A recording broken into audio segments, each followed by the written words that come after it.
Good morning, everyone. Welcome to the room. As you all know, trading futures involves risk and is not suitable for all investors. The information in the presentation is for educational purposes only. It's not a trade signal service, not intended to be financial advice. Hope everyone had a good holiday break last week. Independence Day.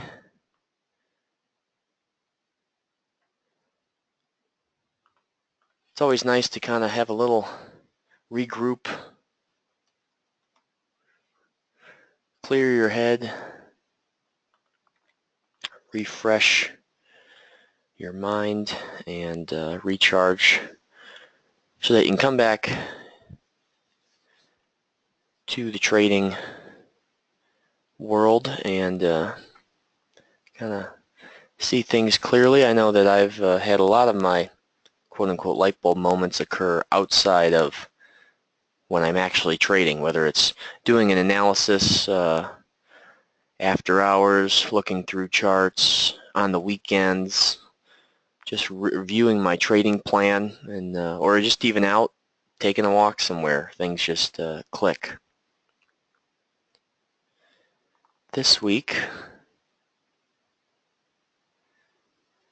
Thursday, Friday, we've got quite a bit of news. Jobless claims on Thursday. Consumer Price Index Friday. Today we've got the JOLTS report at the top of the hour, and then tomorrow, Beige Book.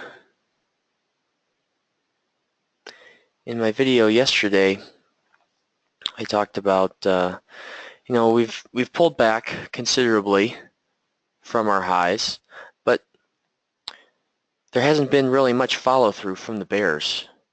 If we go out to a weekly chart, you can see these larger candles, but they've really been met with a lot of buying, so we've ended up with these long tails. Even back here, pretty much every time we've had an opportunity to move lower and break lower, the market has been bought.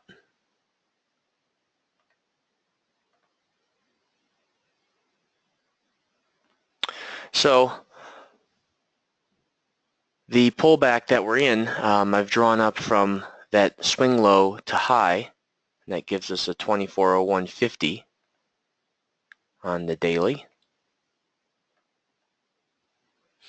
And then we can draw up from highs to lows, and that gives us a 2426.50, and that's kind of where we're at right now, right between the two 50s. So in the next couple of days, I want to see if we can either break yesterday's high, and trade through 61.8, because once we can start breaking some of these swing highs, we have the potential to really start accelerating. And make a note of the opening breath, which is 1.1, and the advanced decline line, which is at 100, so very, very balanced. Not really any gap today to speak of. The month of August tends to be pretty slow and choppy. Not a lot of great setups. Sometimes there's really strange things that occur in August. The market just doesn't seem to be that technical, so we're still a ways out, but keeping that in mind and looking at the 50 above us and the 50 below us, and kind of the sideways pattern that we've been in right at the negative 23% target, it's also very possible that we just kind of move sideways until Labor Day, or at least don't break out to new highs, maybe drift a little lower, drift a little higher, and even so, there's been some good opportunities intraday.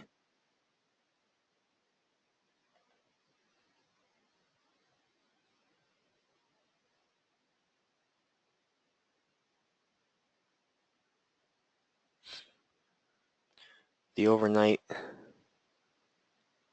had some decent activity. You can see with the Heikin-Ashi candlesticks versus the traditional candles, the string of red and then the string of green kind of gives us a better, more of a visualization where we can just look at the chart and sort of determine, first of all, what's the trend, and is there a nice stair-step flow between moving up and moving down, or is it sideways chop, red bars, green bars, red bars, green bars? And so overnight, things looking decent, range from about 21s up to 28s, so about 7 points overnight. Yesterday's range was only 10 points,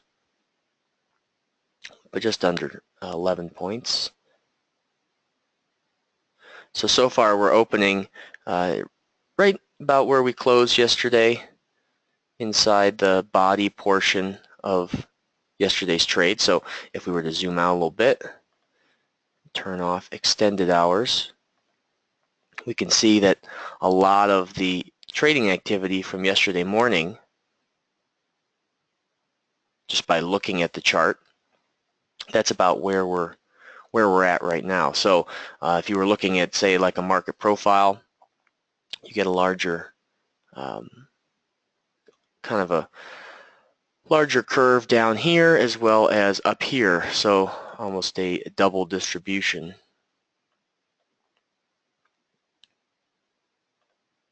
Since there's no gap, meaning we're not gapping below or above the previous day's range, I don't take the first 5-minute setup, meaning I don't bracket the first 5-minute bar. There's times where it will work, meaning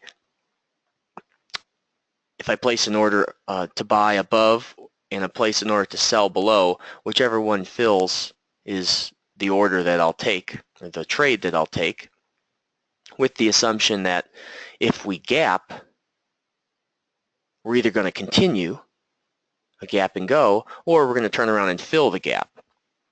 And so using the first 5-minute bar as my guide, that's a good way to get in early without being overly aggressive right at the very open.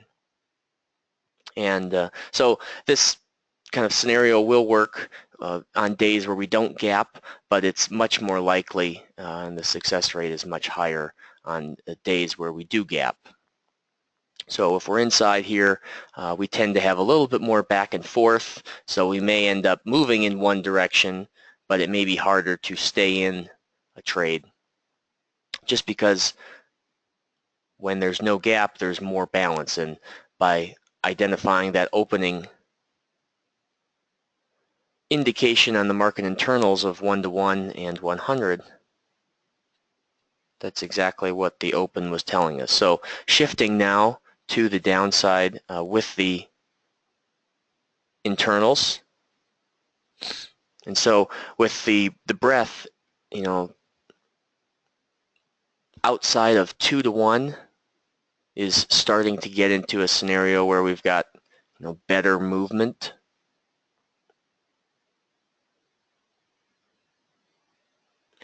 And outside of, say, 600 or so on the advanced decline line also yields better movement intraday. When you get in a situation where there's the same amount of volume flowing into up stocks as stocks that are moving down, you just kind of have this stall or this stalemate where the market doesn't really go anywhere. Breaking yesterday's low, so a 24.19.25 will be a very key level to keep on our radar.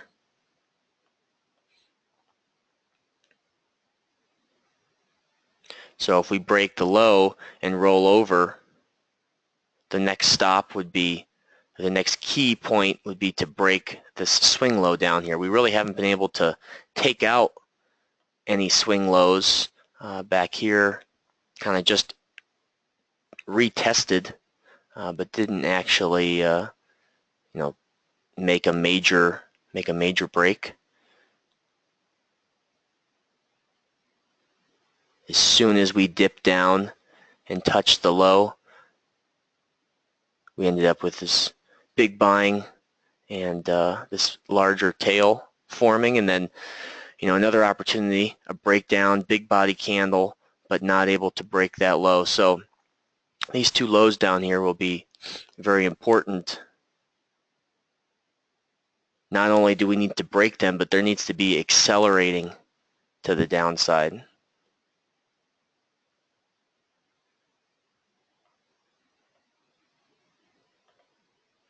Yeah, that's a good point, Josh. Sometimes, the market can be acting in a certain way, and sometimes the external forces, be it the Fed or other economic policymakers, those decisions can kind of put the market in almost a pause situation where it starts to drop a little bit, and then these policy decisions sort of indirectly lift the market up, and then so things kind of build and build and build. So we get this longer sideways consolidation, and then typically after the Labor Day holiday is when things, the market volume really picks up, and then that sort of resumption of the trend or larger break can occur. So if we look at the year thus far, pretty much big leg up in the spring, pulled back, or I suppose big leg up this winter, pulled back in the spring, another big leg up. Now as we're into the summer months, just moving sideways. So we can probably expect in the next 6 to 8 weeks either another big leg up on the longer time frame, or if we do, if we are able to break down, then giving back all of what was built up this year in the fall would be the next step, sort of, to make all these, anyone who's been long throughout the year, those stops beginning to get hit, then traders' positions being underwater, and then going into the later half of the year wanting to sort of square up and become whole, closing out of losing positions, and then that ends up accelerating some of the selling, especially when it's by larger institutions, and then things can really turn around.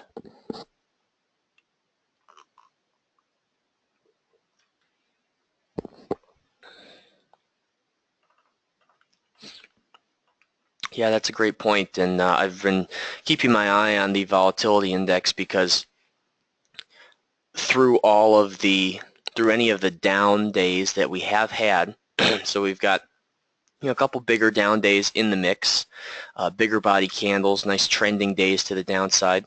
But then when we look at the volatility index, we don't really get any major spikes.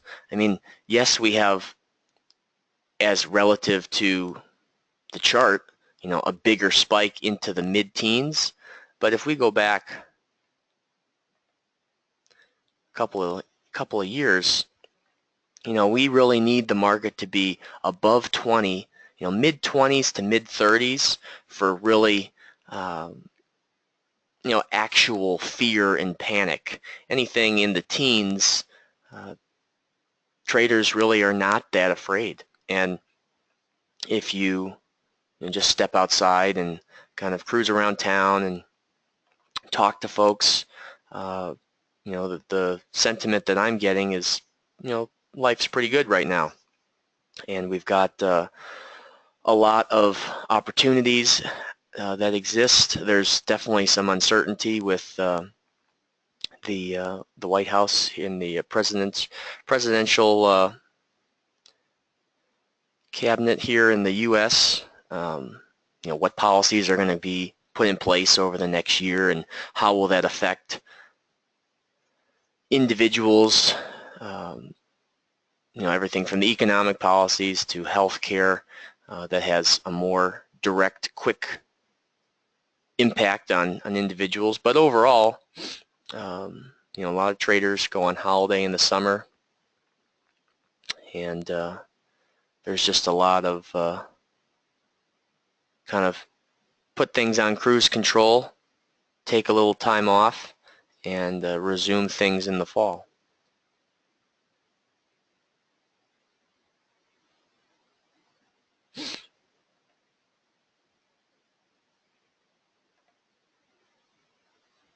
So I'm going to draw up the current swing high to swing low. That'll give us a starting point. I like to wait about 15 minutes before taking retracement setups. Give the market a little time to shake out. Sometimes you'll get an initial move down in the first 10-15 minutes and then a reversal. And so kind of like we're seeing here. So getting in immediately and then getting shaken out is sort of useless. Just like that first 5-minute bar, it can be great. We can have some really great trending opportunities when we gap, but if there's no gap, that's the market basically saying, well, we're good with the price that we closed at. So overnight, there wasn't enough push by either one side or the other, bulls or bears, to make us gap at the open. So there's probably going to be a big body candle to the downside, and then you see it, big body candle right back, gives it all back, and you have a lot of chop.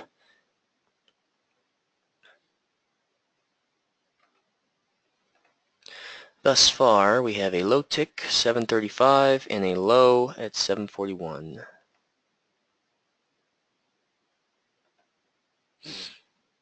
So that means, when we have a low tick that lines up with lows, that could potentially be the low of the day. And it's, a very strong possibility, just like if we have a high tick at highs.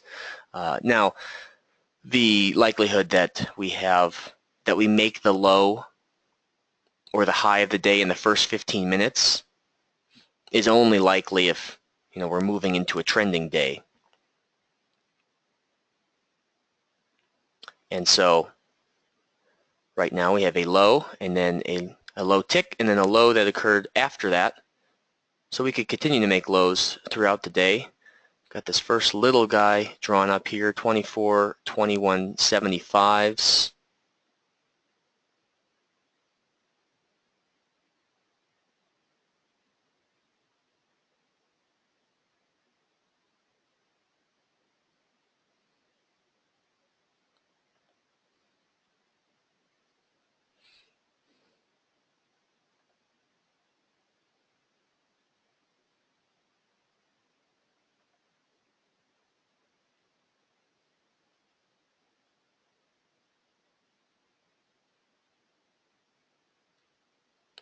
And let's take a look at some other indices.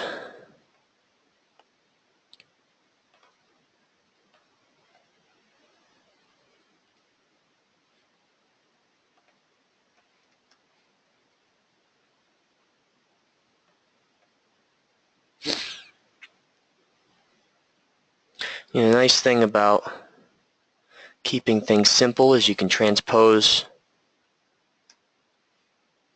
the methods right to other markets. So the fibs are great for trading really any market or any time frame. And there's times where the one market will be slow and then another market will be good. Soybeans is one that really kind of goes in and out. There'll be good periods and bad periods, and when there's really good movement, soybeans can be a really good one to trade. The euro, gold, crude, NASDAQ, bonds, yep. there's definitely opportunities all over the place. I don't use fibs quite as much in my swing trading, but for the most part, all of my day trading.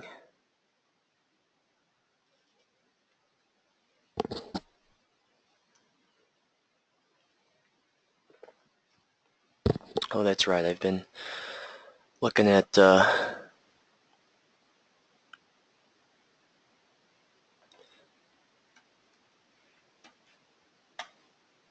we go.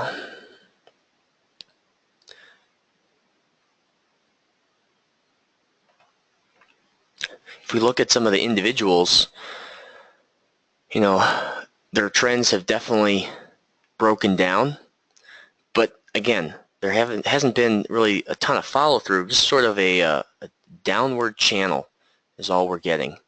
So if we go like so, and right about there, so almost a large bull flag in some of these individuals.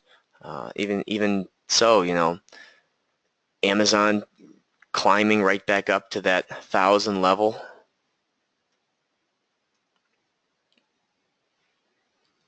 Apple being really the only one that's kind of held its tighter bear flag. So even though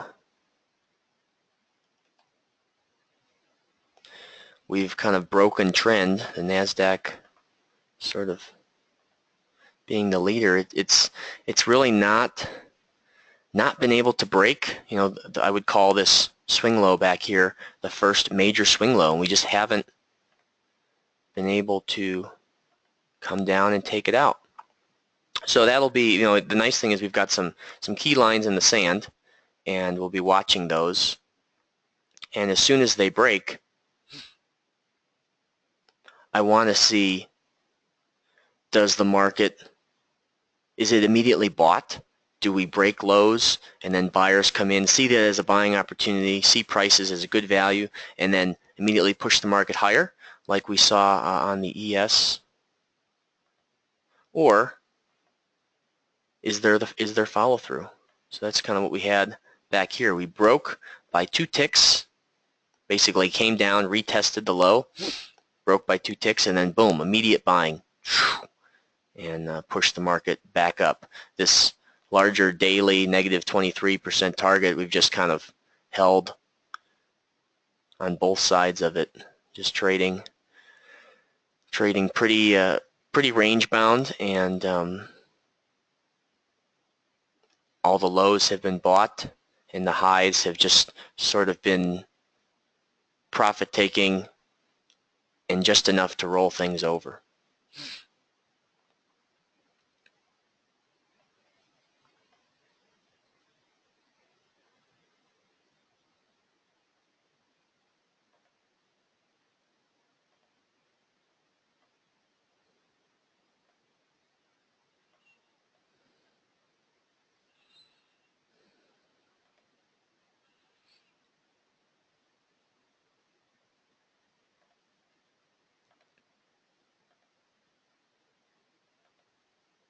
Going to mark yesterday's low, and then as soon as we form, as soon as 30 minutes closes, I'll mark the intraday high and low, the first 30-minute range. That'll give us some context if we were to move back to yesterday while we're waiting for that to happen. You know, the first 30 minutes,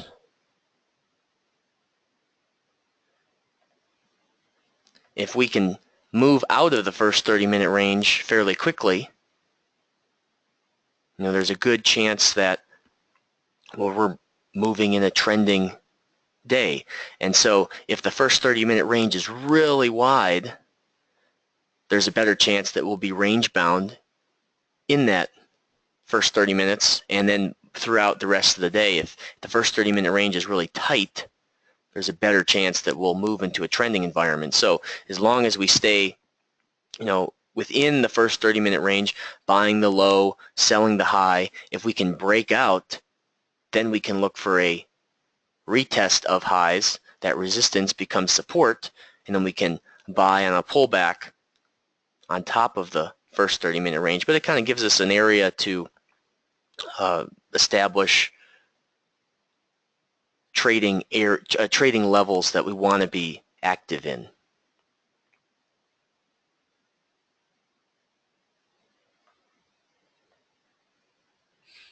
Sort of just a bear flag here, consolidating.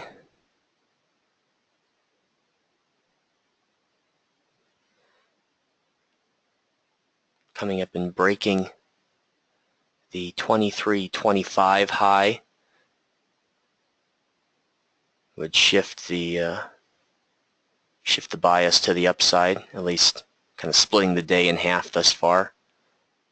Whenever you have a big body candle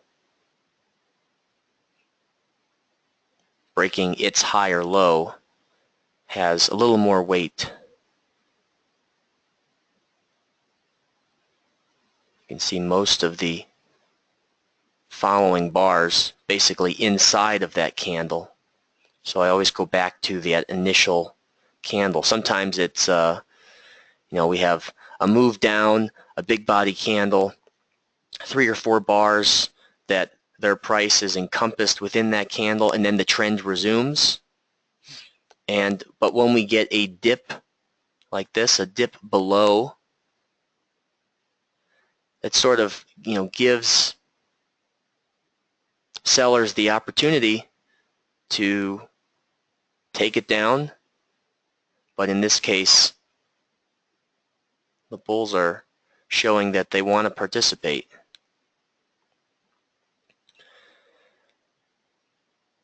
So getting a little bit of movement on the 21.75 long. Haven't broken highs, so I'm just going to kind of leave things alone for the moment.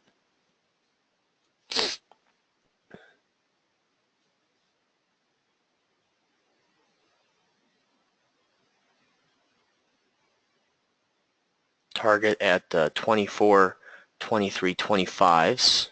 So a pretty small move, but still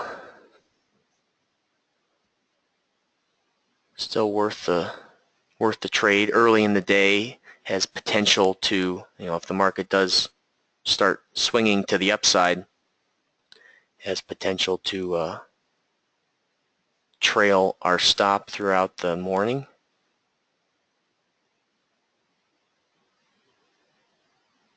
Also creating some nice swing lows and swing highs that if we do turn around and sell off, we can use these as anchor points. So even if a trade, you sit in a trade for 15 minutes and it doesn't go anywhere, or if a trade ends up turning around and failing, or in this case, pretty dirty, comes down, touches the 50, but then trades through the 61.8 before moving higher, moving in your favor. There's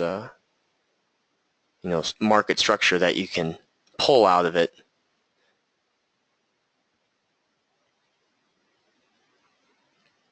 So now that we've broken highs on our way to the target, so the two trail stop methods, one is to trail each candle's low, since this is a long, the more aggressive approach. You get taken out usually a little bit sooner, but you'll lock in some profit sooner. So that would just be one tick below the high candle, so a 22s. And then the second approach is to let the market kind of break out, pull back, and once we break out again, then you can move your stop from underneath the previous swing low, in this case, the -6, up underneath the current swing low, just a tick below. And that's something that I do with day trading, swing trading, all of my trading, kind of utilizing those two approaches, and then taking at least, so let's say you've got 2 contracts, you take one off at the -23, and then trail the second with one of those 2 methods. It doesn't matter which one you use. I've found that trailing swings, you can really reduce the number of trades that you end up taking, getting in and out, and sometimes you can really stay in for a long time if we get moving. But it's always important to at least take a portion of the trade off at the target. If you've got one contract, that's where it's really good practice to shoot for those singles and doubles by entering at the 50, taking it off at the target, and then looking to re-enter. If you've got 3 contracts, you can do sort of one of each. You can take one off at the target. You can be aggressive with one by trailing the low of the highest bar. So the 22s, that gets you taken out right there for just a basically scratch trade. And then the third one you can hang on to and try and trail swings.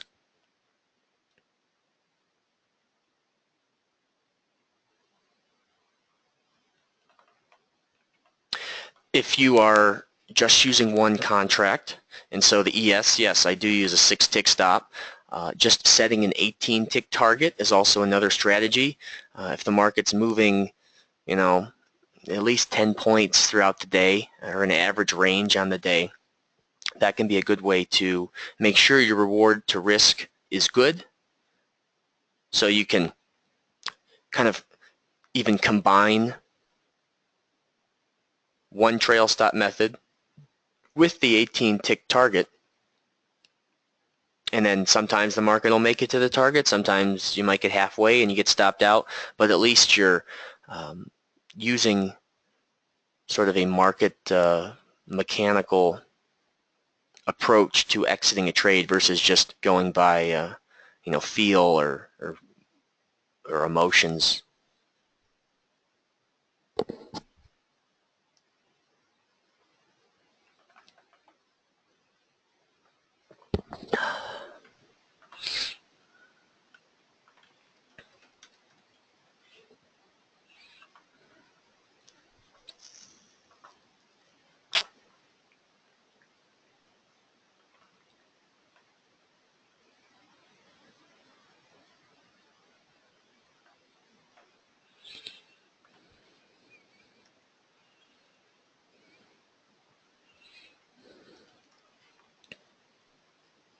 So now for the trailing of swings, the important part, the reason that it works, is that you have to allow the market to make a new high.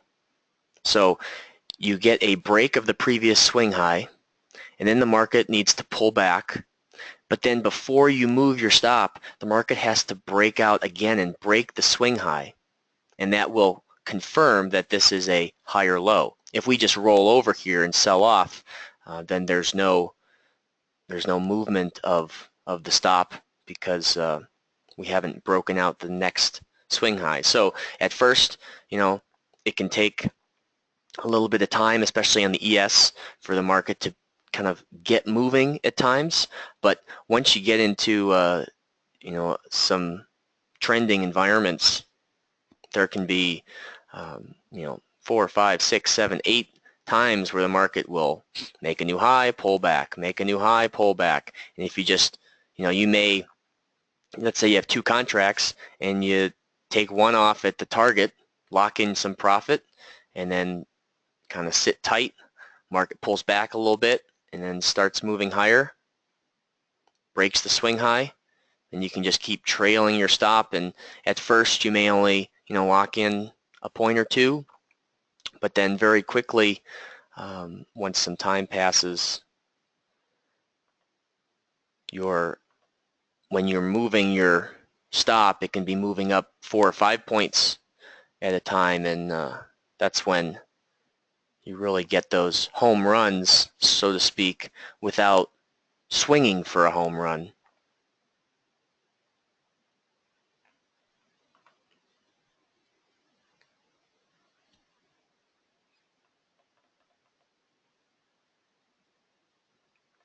Yeah, if you only have a a couple of hours a day to trade, or you only want to trade, you know, you're new to intraday trading especially, just looking at one market, one time frame.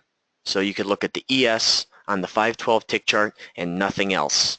You know, I talk a lot about the bigger picture and the context of where we're at in the previous day and that sort of thing. But in terms of placing my intraday trades, you know, yes, we are up at the 50% short traded yesterday, but that doesn't mean that I can only take shorts intraday. And the 512 tick chart is so small, or small enough, that you can have counter trend moves that you know, can be well worth your time. And so just looking at, say, the ES for the first 90 minutes, Tuesday, Wednesday, Thursday, is a great way to develop discipline, to have a framework so that you're not just randomly trading at all hours of the day. You know, it contains your risk, and it can help, you know, help you be profitable in the long term or down the road just by increasing your focus, really putting the emphasis on mastering the execution, mastering your method, and then you can expand and go to different markets, and ideally, you know, you're managing your account in a way where you give yourself, say, 2 full stop outs on the day and then you're done. Well, in 90 minutes, you know, it's rare that I open up my computer and place 2 trades within the first, you know, 20, 30 minutes and have stop out back to back.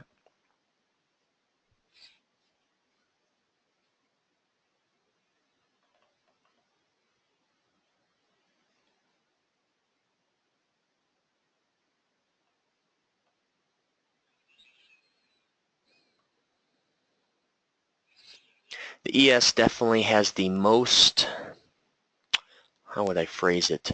It spends the most time near the entry. It can chop around. It can, like this, move up, break highs by a tick, roll over, retest, retest again, before kind of getting on its way.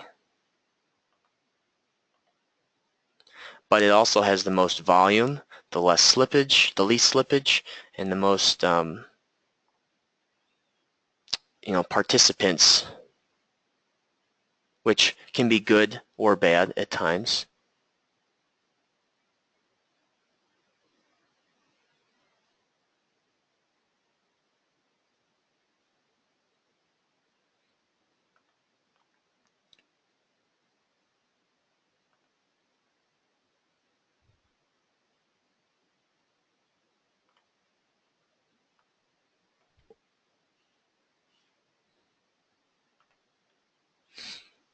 Very, very tight here this morning.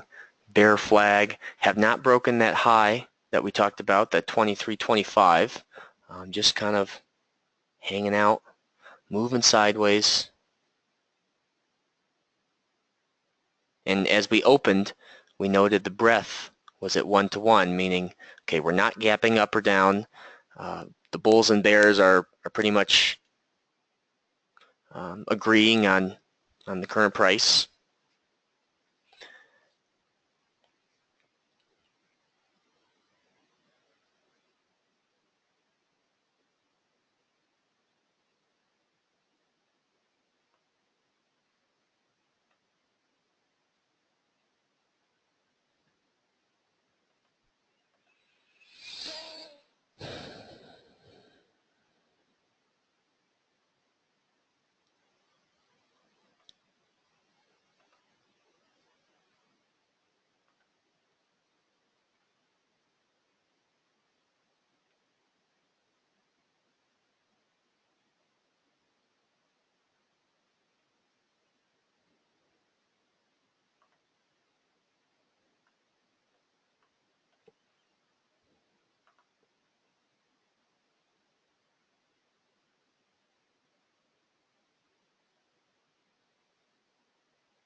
So there's the move to our target.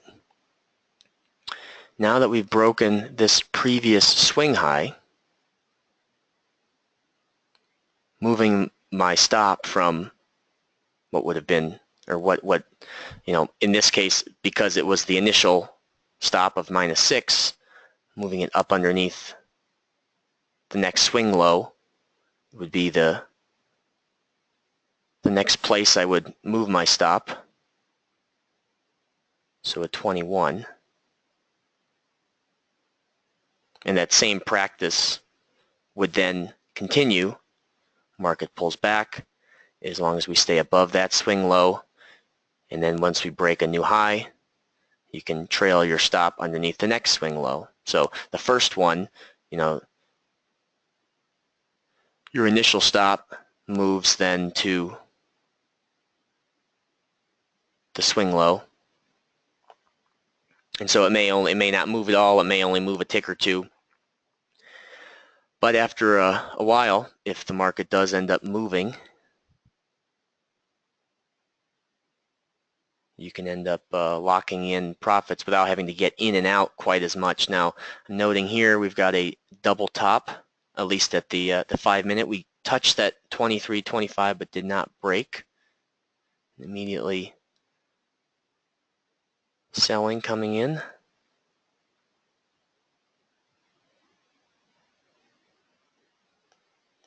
High and low tick not very high, pretty tight range, meaning we're not getting any major swings of the market. Bunch of stocks moving in one direction and a bunch of stocks moving in another direction. There's a good mix of some stocks moving up, some stocks moving low, and that's also indicative or reflected here in the breadth being within 2 to 1 and the advanced decline line as well.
The other currency markets, 6E, 6B, the yen, they can be good markets to trade, but it kind of like soybeans, they become good and then they kind of peter out and then they become good again.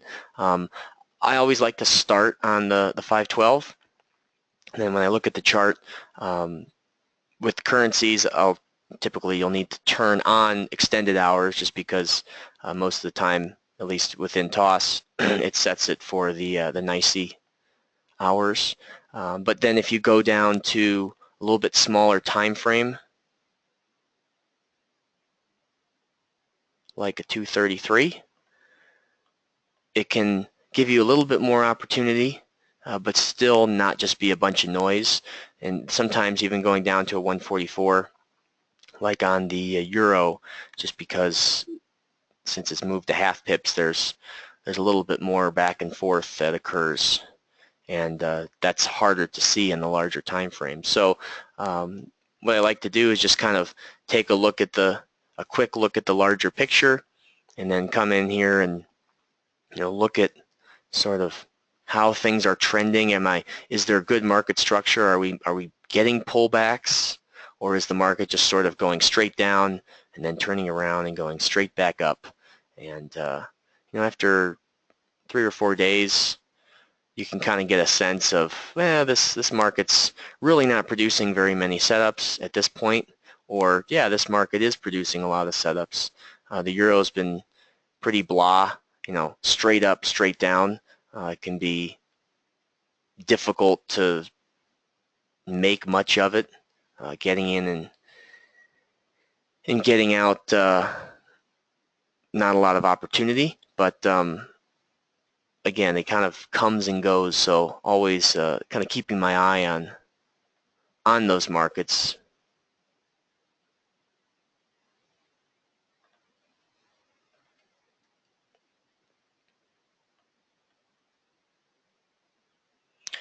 So now the next swing low has been established because we've broken the previous swing high. So that would mean moving the stop up to 2150s. And so you can see how, just kind of inching it along. At first it can be slow, but establishing clear higher highs, higher lows. And so just by using that market structure, keeping things very simple, not micromanaging the trade. Oh, we've kind of come up, we're retesting highs. It's looking like we're going to roll over. I'm just going to close out, or oh, we're coming back down. I'm going to try and add to my position, and just trying not to do things based on the emotional state, because that's what 90% of the other traders out there are doing. So identifying that thought that you have, writing it down helps, but then not necessarily acting on it.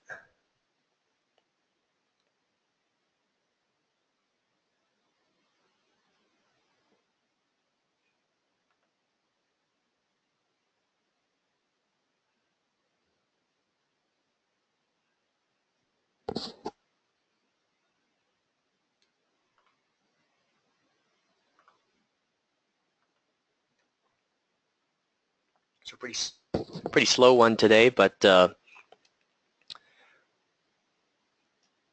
so going back, I always talk about going back through the at the end of the day and going through the setups, printing out a 5-minute chart, identifying the highs and lows, just continuing to constantly train your eyes and practice and that sort of thing. Well, sometimes it can be really hard to go back in hindsight and pick out the setup in here when it didn't just come down to the 50 and go right to the target. It was choppy, it was dirty, we broke highs, we pulled back, we retested a bunch of times. So keep that in mind. If you're going back and let's say you don't trade 1 week and you go back and you look at the market and you say, oh wow, it was a great week of trading. Well, it may not have been so great. Or you go back and you look and you say, oh wow, yeah, I'm not really seeing many setups. I'm glad I took that week off, or I wasn't around that week or whatever. But there may have been good opportunities. So just going through and back testing and that sort of thing, it's just not the same as trading in real time.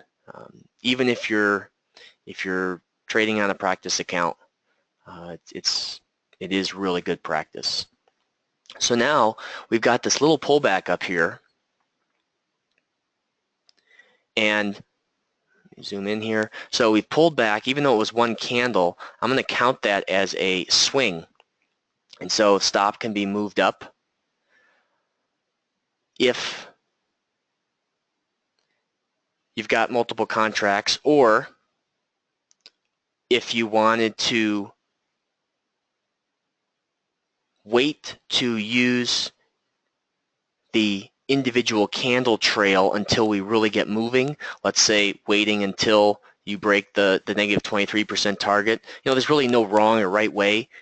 If you're trading and you're using sort of the same approach each time, that's what you want. So as long as you have some sort of trail stop method and you have some sort of target some sort of idea of where you want to get out, how you're going to exit the trade. It's great to have a stop in place, but you need to have a plan for exiting the trade.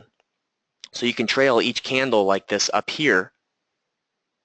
When we get moving really fast, get away from the entry, and it takes you all the way up to a 24, 25s.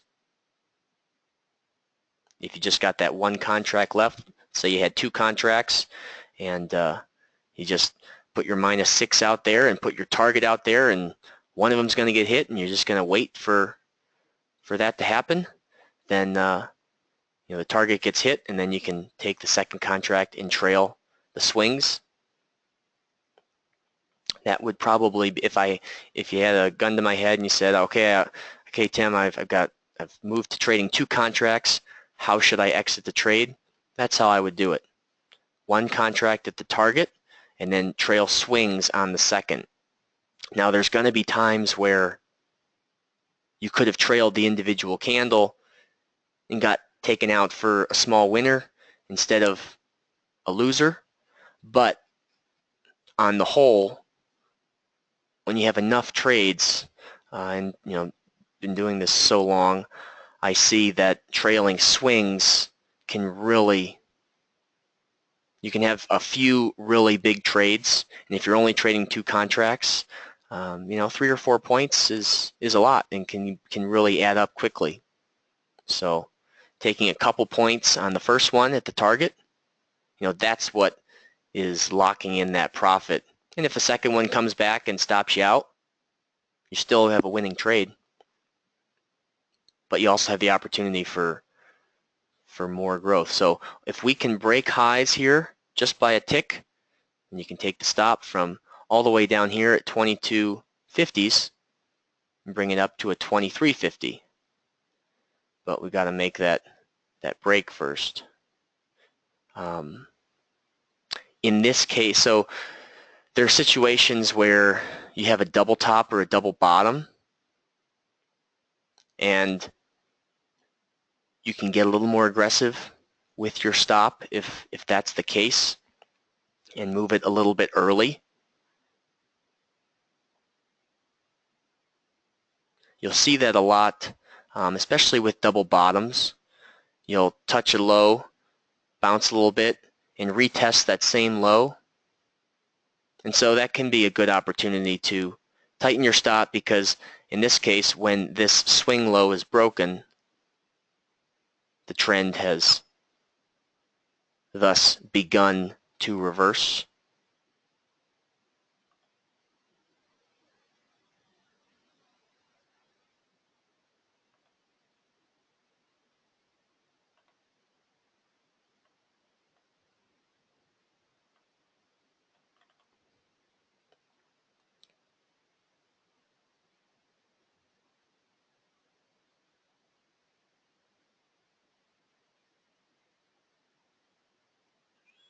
So Andrew asking about potential coming up into the short. You can always find, so if we look at yesterday's high down to today's low, we're just below that short. So another reason, if you looking at that and you say, okay, well, I'm going to bring my stop up to 24, 23.50s.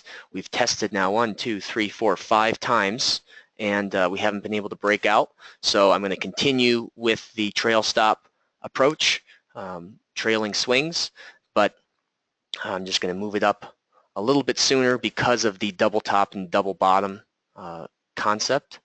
Now here we've got a swing high, or a nicey tick high at 817 and a high at 817. So that's a third potential. So that's kind of my thought process as I'm going through managing a trade.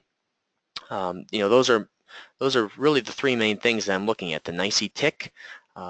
Do we have, are we coming up to a daily short, or are we coming up to a larger 15-minute opposing setup?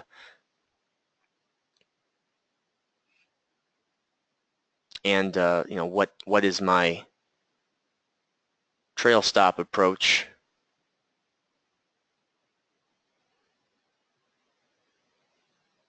So 24, 23.50s.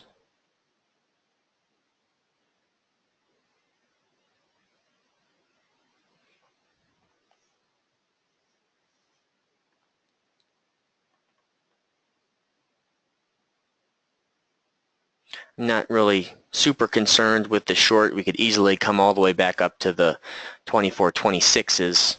So that's really not playing into my decision. The biggest weight at this point with the context that we're in here is this high tick at 817 and high price at 817. So that could potentially be the high of the day. Now I don't like if you've got a couple of contracts that you're trading. Let's say you're trading 4 contracts and you took 2 off at the target and you're trailing 2, taking 1 off at a high ticket, high price, and then trailing the last one. Now I always want to have as many contracts on as long into the trade as I can. You know, if you're trading 10 contracts but you take 9 off at a point and you only let 1 run for 5 points, well, your reward to risk is totally skewed.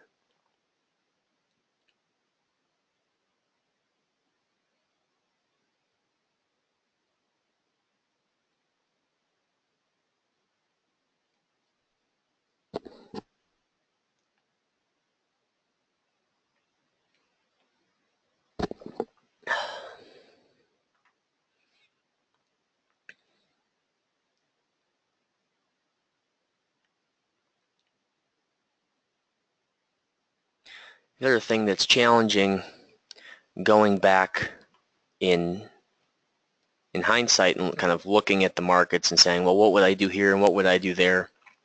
There's so many factors that come into play. Making the best decision that you can with the information that's in front of you at this very moment, you know, that's all you can do. And you can't go back and say, well, what if, and did I miss this or did I not see that? All you can do is take in the information that you have, make the best decision, and then move forward. But you have to make a decision and continue on.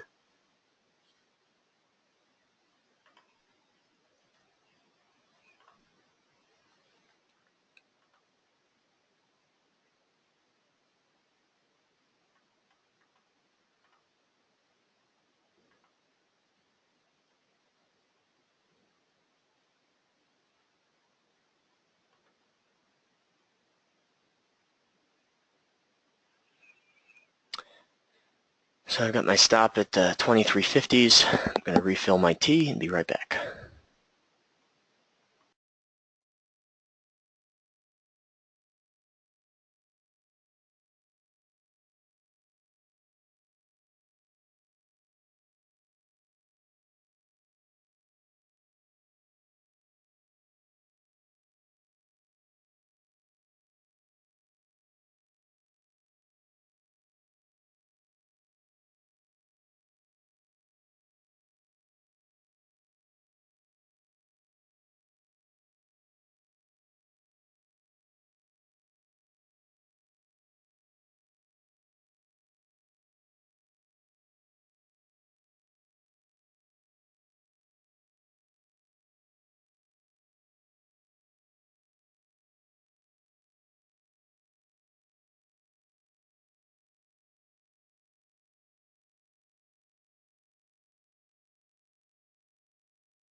Hey, Tim.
So we break our high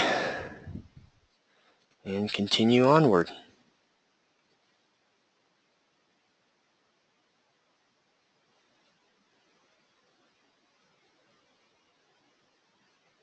So you can see these next long setups. So let's say take the first one to the target, market pulled back, and then didn't quite make it all the way down to the next 50, but then the next swing low, swing high, market pulled back. Now we are at the target of that one. So whether you're in and out to the target, there are other opportunities to get in again, getting in at the 50, taking it to the target of the negative 23.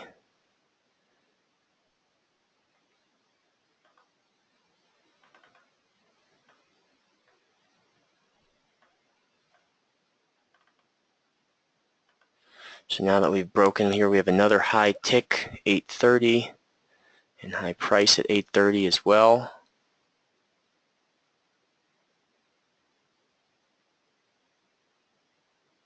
High tick at the 15-minute short.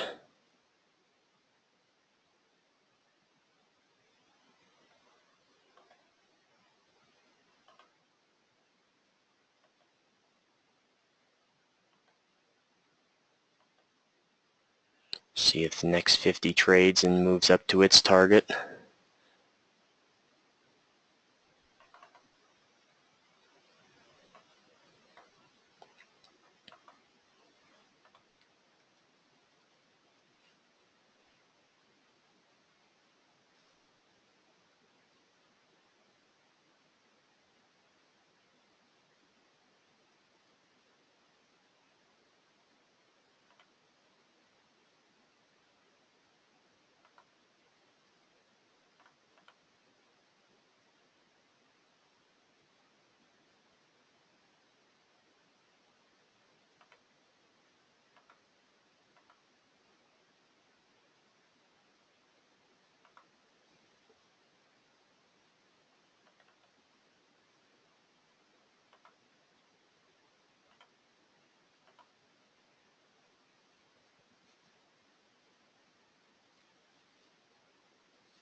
Yeah, totally. All of these smaller 50% retracements on the way up can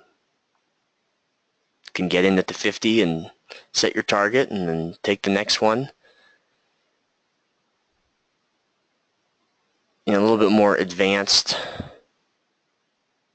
strategy. If you traded the first one back down here and you took, say you had 2 contracts, took one off at the target and you trailed swing lows, and the market moves up and you draw the next setup, doesn't quite make it all the way back to the 50, so then you draw the next setup. You've got that one contract that you're trailing. You could put on one more contract at the 50. Now you've got 2 contracts again, trailing one, and one is on right at the 50. That trades up to the target. You take one contract off, you continue trailing, market moves up again. So that would be a situation where you could add to a position, but I would only add to make the position whole. I wouldn't add a full new position.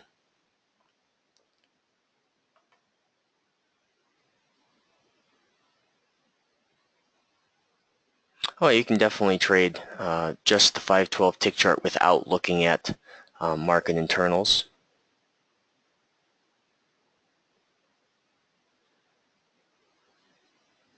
So now we have a high tick that occurred after a high price, so we could continue to make new highs.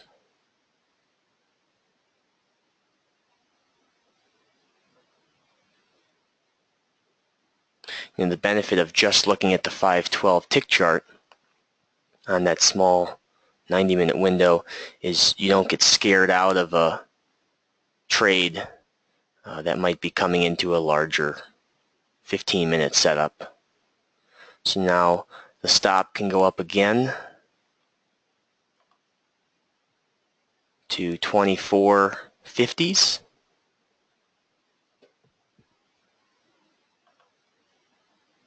So now we've got the entry 21.75s and our stop is at 24.50s.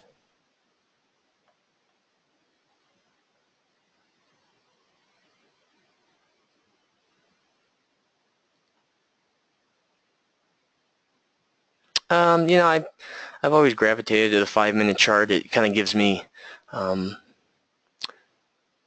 little bit bigger view without being too wide. In the trending market, you'll have increasing ticks that are just off of the high itself. So we had that 834, but then we had a high price at 830, then we got that high tick. Now again, coming up, making a high tick, and we have once again made a high price. I would expect price to kind of just continue to be off by a minute or two, where we get a high tick and then boom, we get a higher price, or we get a high price and then we get another pullback and then we make a higher tick. So we'll see if we can come back all the way up to the 24.26s. That was that daily short. But again, trading what we see on the 512, not being scared out of where we're at on the daily.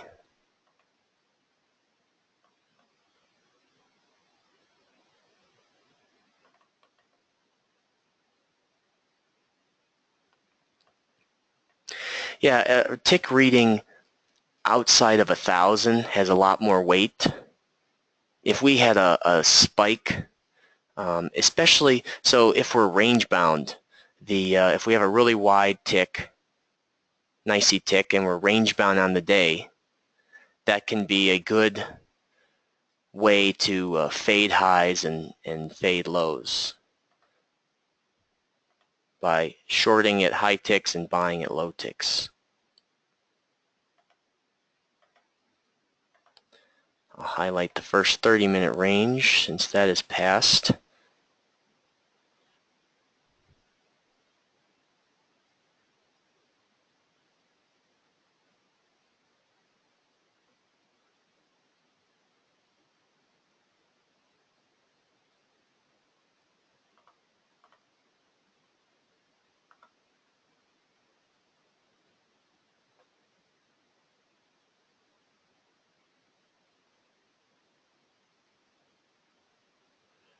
The 30-minute range itself is not, I wouldn't call that market profile, but breaking it up into 30-minute.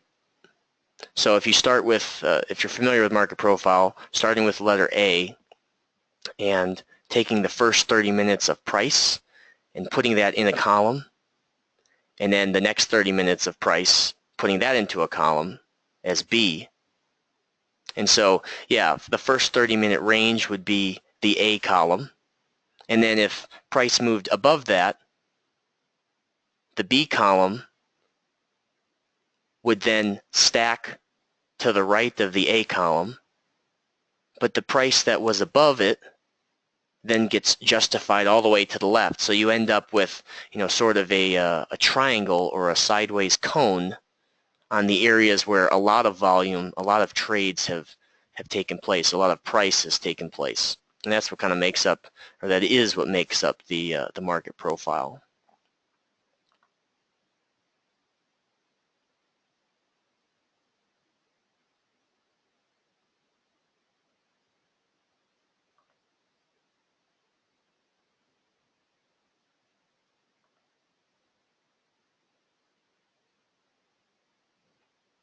Yeah, the moves are getting tiny up here, but we're kind of right at that next 50.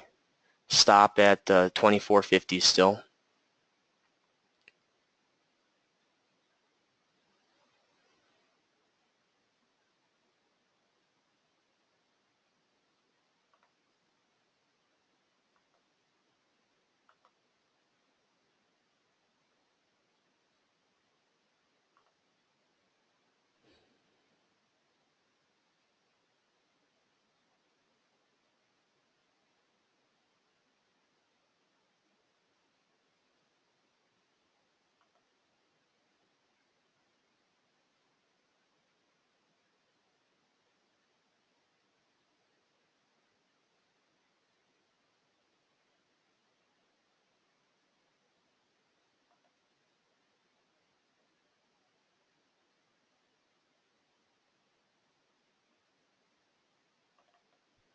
So I always start with a -6 tick stop. It doesn't matter how small or big the move is.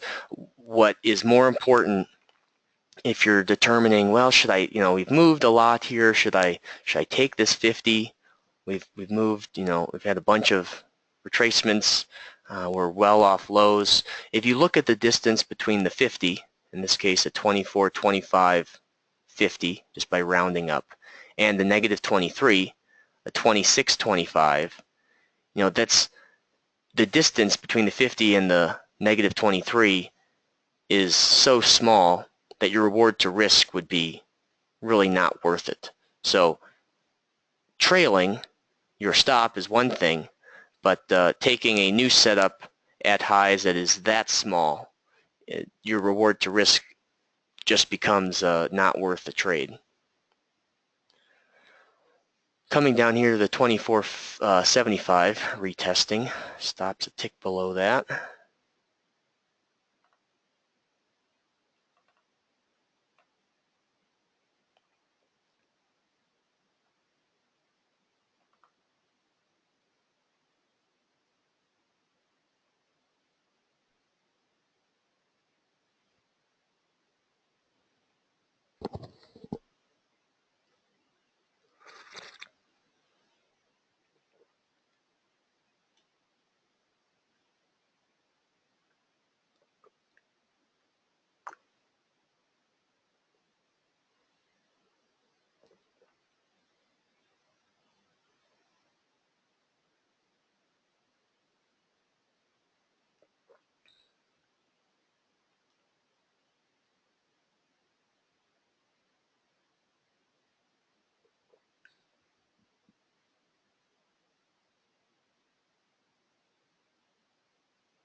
So full halfway back, after usually the first 60 minutes of the day, that can come into play. So at this point, from lows to highs, gives us a full halfway back of 24, 23, 25s. You can round up to 50s.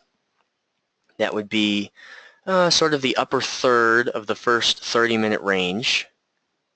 We've got this 15-minute above us, high to low, that so far is trading and holding.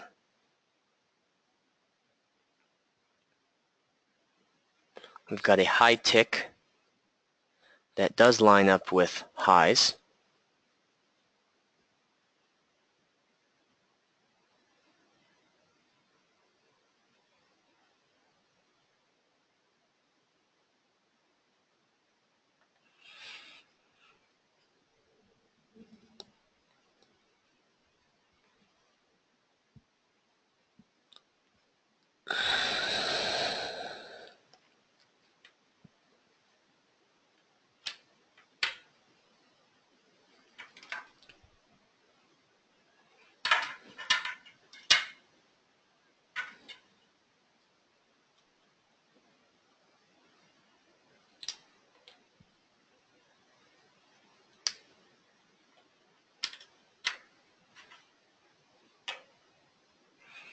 I've got the little shortcut here for extended trading hours, so you can turn that on and turn it off.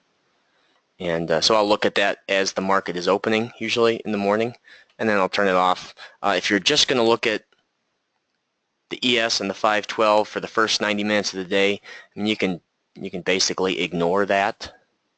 There's really never enough volume to make it that significant. The most trading activity is going to occur during the NYSE Open.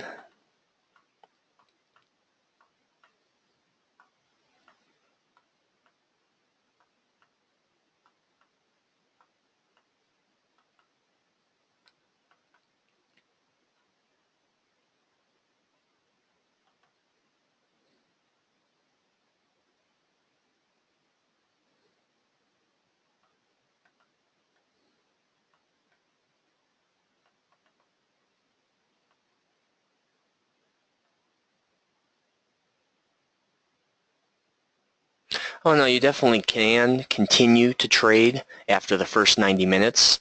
That's just, the most activity, the most participants are going to be around the market in the first hour and a half. What you don't want to do is get caught sitting and waiting around over the lunchtime period and getting chopped up and giving back or taking losses just because you're sitting around. You could break your day up into like the first 90 minutes and the last hour. But what I did was broke out all of my trades. I broke out my P&L by, I think I used half-hour increments. It was either half hour or hour. And I made a chart and I looked at, okay, in the first hour, what was my success rate? In the second hour, in the third hour, all the way through the day. And I found that I was not very productive or profitable in the middle of the day. And in the afternoon, it was basically ended up being a wash. There were some days where I'd have good trades, breaking our here 24.25s, 24.50s rather. So finally closing out that trade. Short setup now here at highs. So I broke my P&L into chunks throughout the day and found that the middle of the day was basically not worth it. The afternoon ended up being a wash. I'd have some good trades, but then there's other days where I just sit around and end up taking boredom trades or something like that. So I found it not worth it, my time, to sit around for 8 hours when I could really focus in on the first couple of hours. And then not only would I have all that time to do something else in the afternoon, but my focus would increase and I could really, really focus in on the time of the day that was most profitable for me. And so I used to wake up and trade the European, the overnight, and things just, it just got to be too much. You can't do it all and can't be in front of the screen 12, 15 hours a day. And then you start to lose focus at other times of the day, and you don't want to get sloppy or make mistakes that are, that you can control.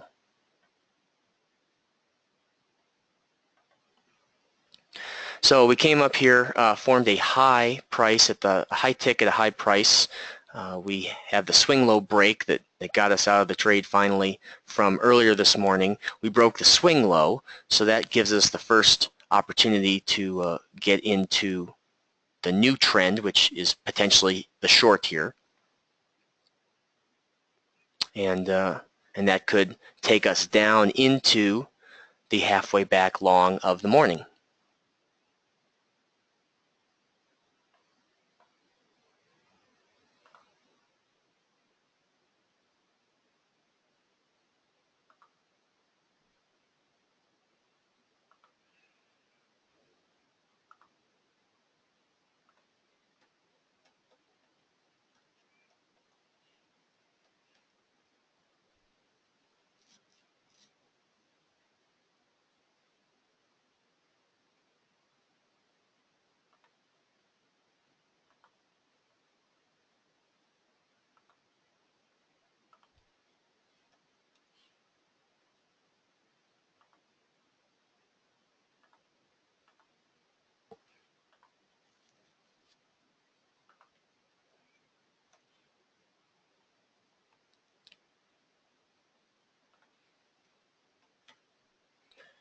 So even though it's summer and even though the daily chart can be looking a little messy, there's still opportunities.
So sitting on top of that first 30-minute range, the high ticket highs does have some weight here.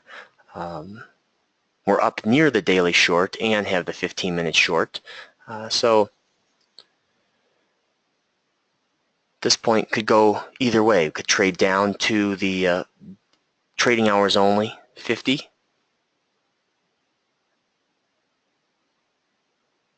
or coming up and breaking through and continuing on to some new highs. But so far this morning, this is the first time that we've broken a swing low on the leg up. We had the move down in the first 15 minutes, long setup at lows, and then we made higher lows all the way up until this point.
Yeah, that's the important thing, the break of the swing lows and swing highs. When I'm looking to determine, well, are we drawing a long or are we drawing a short, the first thing I look for is, have we broken a swing low? In this case, yes. So drawing from highs to lows. If we back up to trade earlier this morning, you can see this high took out the previous swing high, and that's what initiated the drawing of the long setup. So simple, using the structure of what makes an uptrend, what makes a downtrend, using that to kind of kickstart the market movement. So tested the 25 a bunch, breaking through here. Highs are 24, 26s right here.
No, the short here is definitely valid. You know, we broke the swing low.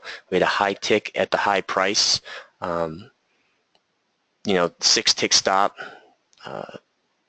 just like every other trade. So, you know, in terms of is it a valid short, definitely. You know, whatever the outcome is kind of, you know, indifferent. But the setup, you know, sometimes you get to follow through and they work out, and sometimes they don't. But you got to take the setup every time. Just like, you know, if you just flip it around, we basically had the exact same setup, only to the long side. We had a low, put in, we broke the swing high. So what did we do? Draw from lows to highs, and boom, had a, you know, hour-long trade, trailing swing lows. Good for quite a few points. So in order to get those trades, in order to get those, you know, winners, you know, you got to go through a handful of -6s, and -6 is not a big deal when, you know, it's offset by, you know, a winner of 3 to 5 points.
just because the trade breaks the 61.8 doesn't necessarily mean that you close out. So sometimes 6 ticks keeps you in the trade, even though the trade gets a little dirty and goes into the 61.8. We haven't broken a high, the swing high up here, and the 6 ticks entering in at 25 puts you at a 26.50 stop. So not every trade is going to go to the 50 exactly and roll over.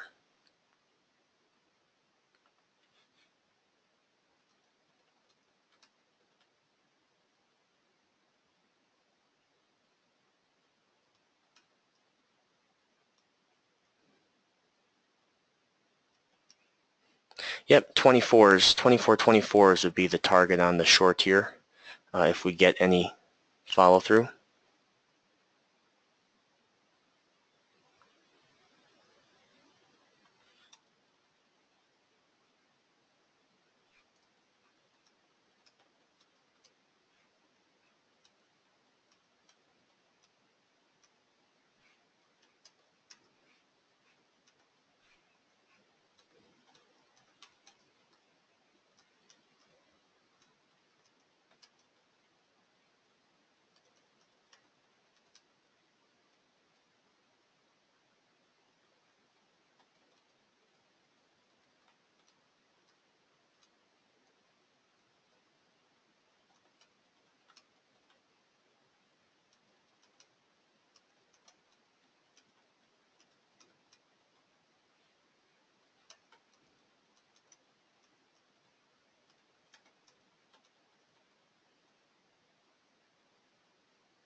Yeah, a setup on the 512 that lines up with a larger 15-minute or daily level is definitely definitely can have some more weight. Having this high ticket highs definitely has a little bit of weight. It hasn't been a quick break the swing low, pull back to the 50, and start the next series of moves. But we'll wait and see. I think I'll wrap up the room for today, but just keep the trade going here, and if it breaks highs, we're out, and the market is telling us that it's wanting to go higher. If that's the case, if it rolls over, it's a little dirty, but took a stab at it with the potential to have another. We could trade from the upper end here back down to lows and trail highs all the way down, just like we did trailing the lows all the way up, and end up with another 4 or 5 points.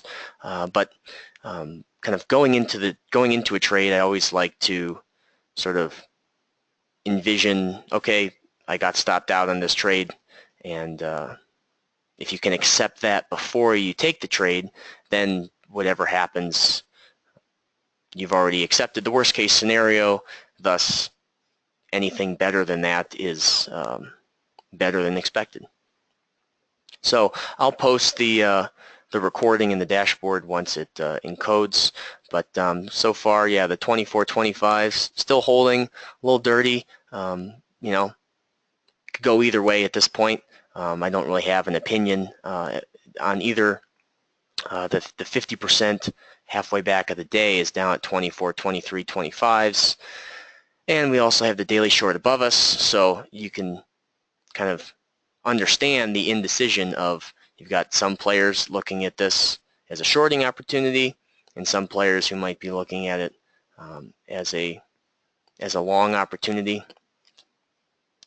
trying to push the market to new highs with their orders and then getting other people to jump on and chase highs to keep it going up. So just have to wait and see, and that's the trading game, isn't it? Wait and see. So nonetheless, you know, a -6 when you're looking at trades that have, you know, +10, +12, the reward to risk is definitely in your favor. So that's the important part. Whatever style of trading you're using, whether you're trading daily charts or intraday, making sure your reward to risk is in line, then the setup is you know, not as important as you might think. So yeah, Andrew, I do look at the market profile more on a longer term and kind of getting the sentiment for the week. You know, what have we been doing? What is market profile showing us? Because it takes the day to form, I don't necessarily look at it quite as much intraday. I used to create it myself on the Excel spreadsheet, but I find that I don't use it for trade execution, so I stopped looking at it intraday. If you have other questions, or if you're interested in any of my Excel spreadsheets, most of them I have in the dashboard towards the bottom. But yeah, if you have other questions, my email is, I'm always accessible via email, tim@emoneymind.com. I hope you have a great next couple of days, and we'll talk to you soon.